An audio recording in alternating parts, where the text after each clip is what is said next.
ശ്രദ്ധിക്കണം. ഈ കഥ നടക്കുന്നത് LP ക്ലാസ്സിൽ പഠിക്കുന്ന ഒരു കൊച്ചുകുട്ടിയുടെ കഥയാണ്. അവന് 2ാം ക്ലാസ്സിൽ 3ാം ക്ലാസ്സിലായപ്പോൾ അവനൊരു ആഗ്രഹം, സ്റ്റേജിൽ കയറി എന്തെങ്കിലും പരിപാടി അവതരിപ്പിക്കണോ. അങ്ങനെ അവൻ അമ്മയോട് ചോദിച്ചു. അപ്പൊ അമ്മ പറഞ്ഞു, മോനെ എനിക്ക് അടുക്കള പണി മാത്രമേ അറിയുള്ളൂ, മോൻ അച്ഛനോട് ചോദിക്കാൻ പറഞ്ഞു. അവൻ അച്ഛനോട് ചോദിച്ചു. അച്ഛൻ പറഞ്ഞു, ഞാൻ കൂലിപ്പണിക്കാരനാണ്, എനിക്കറിയില്ല, മോൻ സ്വന്തമായിട്ട് എന്തെങ്കിലും ചെയ്യാൻ പറഞ്ഞു. ഈ കുട്ടി സ്വന്തമായിട്ടൊരു മോണോ ആക്ട് പഠിച്ചിട്ട് സ്റ്റേജിൽ കയറി. സ്കൂളിന്റെ സ്റ്റേജിൽ കയറിയപ്പോ അവൻ വിറയ്ക്കാൻ തുടങ്ങി, മൈക്ക് വിറയ്ക്കാൻ തുടങ്ങി. അവന് സഭാകമ്പം, സ്റ്റേജ് ഫിയർ. അവൻ പഠിച്ചു വെച്ചിരുന്ന വാചകങ്ങളെല്ലാം മറന്നുപോയി. കൂട്ടുകാർ മുന്നിലിരുന്ന് കളിയാക്കി ചിരിക്കുന്നുണ്ട്. അധ്യാപകരും രക്ഷകർത്താക്കളും അന്തം വിട്ട് ഇങ്ങനെ ഇരിക്കുന്നു. അവൻ ഒന്നും പറയാൻ പറ്റാതെ സ്റ്റേജിൽ നിന്ന് ഇറങ്ങി വീട്ടിലേക്ക് കരഞ്ഞുകൊണ്ട് ഓടിപ്പോയിട്ട് അമ്മയോട് പറഞ്ഞു, എന്റെ ജീവിതത്തിൽ ഇനി ഞാൻ ഒരിക്കലും സ്റ്റേജിൽ കയറില്ല എന്ന് പറഞ്ഞു. അവൻ UP വേറെ സ്കൂളിലേക്ക് പോയി. 5, 6, 7 ക്ലാസ്സുകളായി, 8ആയി, 9ആയി. അവന് പിന്നെയും ആഗ്രഹം നാം വിട്ടു. എങ്ങനെയെങ്കിലും സ്റ്റേജിൽ കയറി ഒരു പരിപാടി അവതരിപ്പിച്ച് കയ്യടി കിട്ടിയാൽ മതി, സമ്മാനമൊന്നും വേണ്ട. അവൻ കൂട്ടുകാരെയൊക്കെ വിളിച്ചിട്ട് നാടകം പ്രാക്ടീസ് ചെയ്തു, അവതരിപ്പിച്ചു.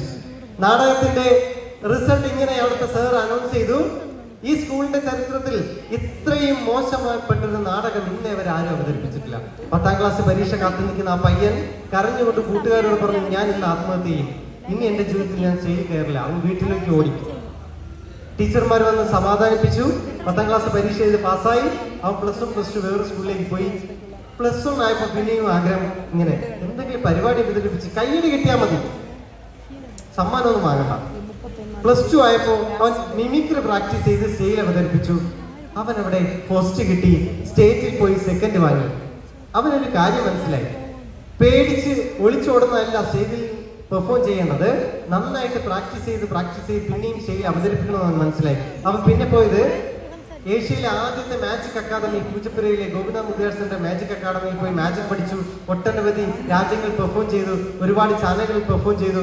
ഇന്ന് പാറശാല BRCയുടെ ജ്വാല എന്ന പരിപാടിയിൽ നിങ്ങളുടെ മുമ്പിൽ വന്ന് ഇങ്ങനെ പെർഫോം ചെയ്തുകൊണ്ടിരിക്കുക. ഞാന് നിങ്ങളുടെ കയ്യടി കിട്ടുന്നതിനോ പൊങ്ങച്ചം പറഞ്ഞതോ അല്ല. ഞാൻ ഏറ്റവും സഭാകമ്പമുള്ള ആ വിദ്യാലയത്തിൽ ഏറ്റവും സഭാകമ്പമുള്ള കുട്ടിയായിരുന്നു.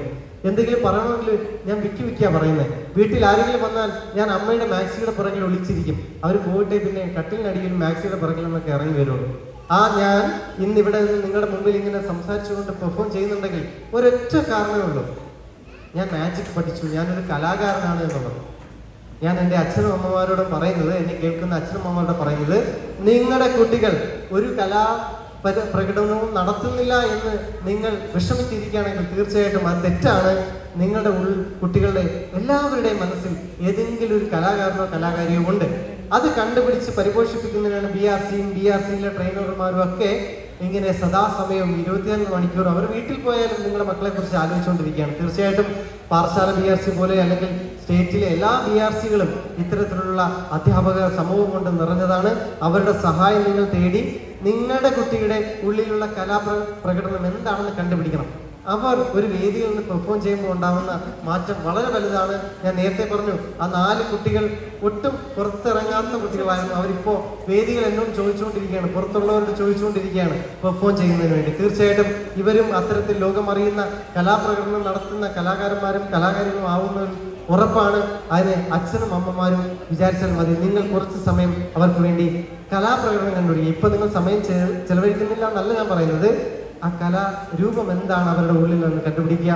ആ ഒരു ചെറിയ റിക്വസ്റ്റോട് കൂടി അടുത്തൊരു ജാലകത്തിലേക്ക് പോവുകയാണ്. Please watch. Thank you so much.